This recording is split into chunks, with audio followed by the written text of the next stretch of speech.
Now this is the parent box and this is the two child boxes, two child divs. Those were placed inside this parent div over here. Now all we need to do, we need to practically create this form field. So first of all, we can see there are three form fields over here. Two of them are same. Those are input type text and the other thing is textarea box actually. And at the end we are having a submit button over here. So all we need to do now, we need to create this form field right over here. But before doing anything, first of all, create the form fields. So we are creating the form fields over here. Excuse me, I think we have missed something. This one, in hurry, contact us. So we need to create this thing first. Press Ctrl S and get back to your project. It has been practically created over here. So let's create the form field over here. Let's get back to our project and create the form field.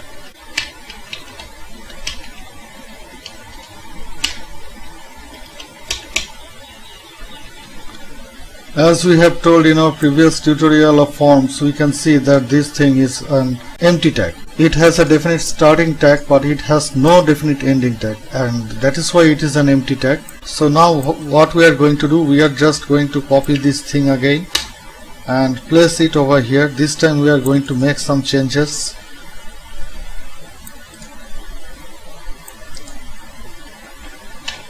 Press Ctrl S. Let's get back to our project and we see what is happening over here. So this is the thing that we can see. Enter name, enter email, and the comment below segment that we can see over here.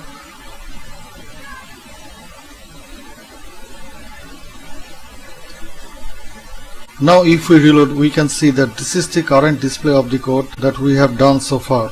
Everything is using the default value. This is the actual area that we have to customize. We have to make them as per our requirement, as we can see over here. Now let's customize this thing. Now as we can see that this form element, it is practically lying within this form feature parent right box. That means we have to customize all this thing. So this is why we are taking this name first.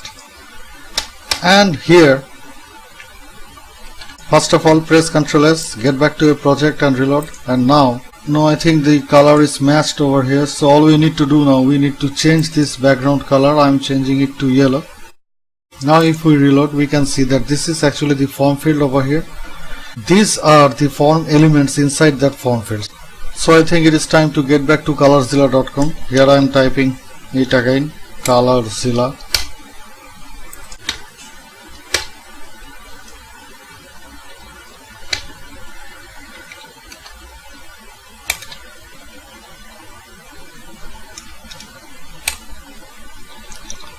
Now get back to your project and reload, and now you can see that the form field, this has been customized as we can see over here.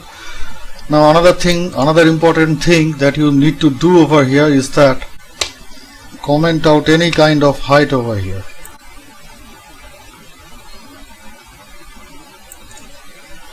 And another thing, we do not need any border here, so we are saying it to be none.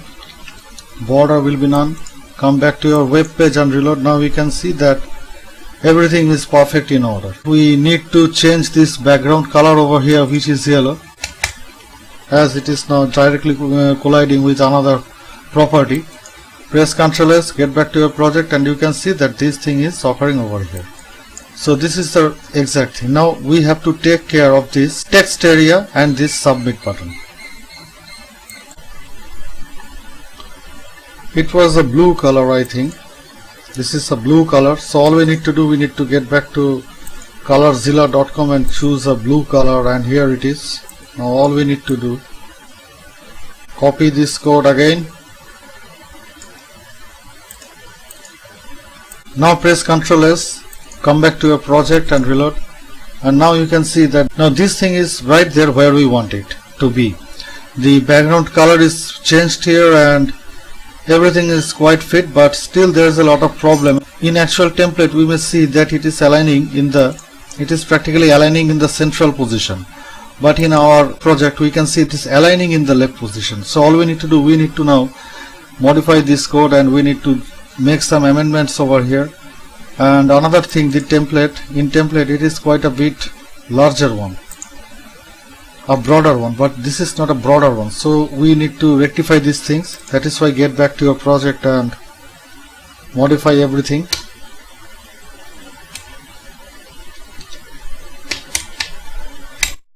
From left we need to make some positional change over here. Still there is no problem in it. So what should be done over here such that it lies almost in the central position? We have placed it as a 300 pixels and the width of this thing is 100 pixels. That means there will be a 200 pixels of gap from either ends, from both the ends, from left and right. We can place here 100 pixels gap.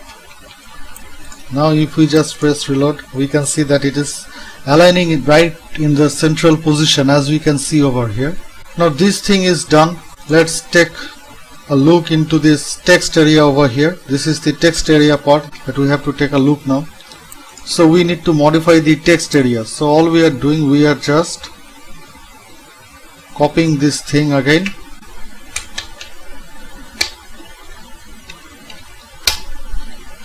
There it goes. So I presume everything is in order. So all we need to do now, we need to press Ctrl S and get back to our project and reload. Now we can see that this thing is happening over here. This is the comment below area where you may enter your comment. This is the enter email, this is the enter name, and this is the input type submit. So all we need to do now, we need to make some certain amendments, such as this border. This border is not needed in this case. Instead we can use our own border style, or we can use box shadow over here. So remove this border property. First of all, this is a default property practically. In case of any form elements, this is a default property for Windows, that it will provide a border into these form elements that you have provided in. So that is why it is executing a border here. Now all you have to do, you have to remove those borders by coding it as border none. And another thing, if you have a closed loop over here, you can see that I have used two types of input. The first one is input type text and the second one is input type submit. Practically we have provided two kind of input over here, two kinds of input method. The first one is text and the second one is submit. So we have used here text and submit. There are two kinds of input, so we need to modify both of them, we need to customize both of them. That is why we are using these two kind of input type. The first one is text and the second one is submit. And all these input, they are lying under this form field, which is in turn lying under this form feature parent right box. So that is why we have to classify this class name first. We have to introduce this class name over here, then we have to introduce the form element under it, and then we have to introduce this input and mention the type over here. This is what we are doing. Now press Ctrl S and get back to your project and reload. Now we can see that this border things are gone. Another thing, these are not executing any kind of padding properties over here. So all we need to do, we need to provide some padding properties right into this input type text. So we will be providing where this is a height which is given here, but we won't be providing any kind of height. Instead we will be providing a padding of 20 pixels and a box sizing of border box. Now if we come back and reload, now we can see that everything is in order. 20 pixels, I think it's a little bit bigger, as we can see. So all we need to do, we need to reduce it to 10 pixels. 20 pixels is far more, as we can see over here, far broader effect. Now if we provide 10 pixels, we can see that it is now being established. As now you can input any kind of name, you may input the email, or you may enter the comment below. All you need to do in this case, you need to mention this input type text, and text in this text area you need to mention the color here. What color do you want? preferably for this tutorial I would be using this white color. Now we need to mention some kind of animation over here.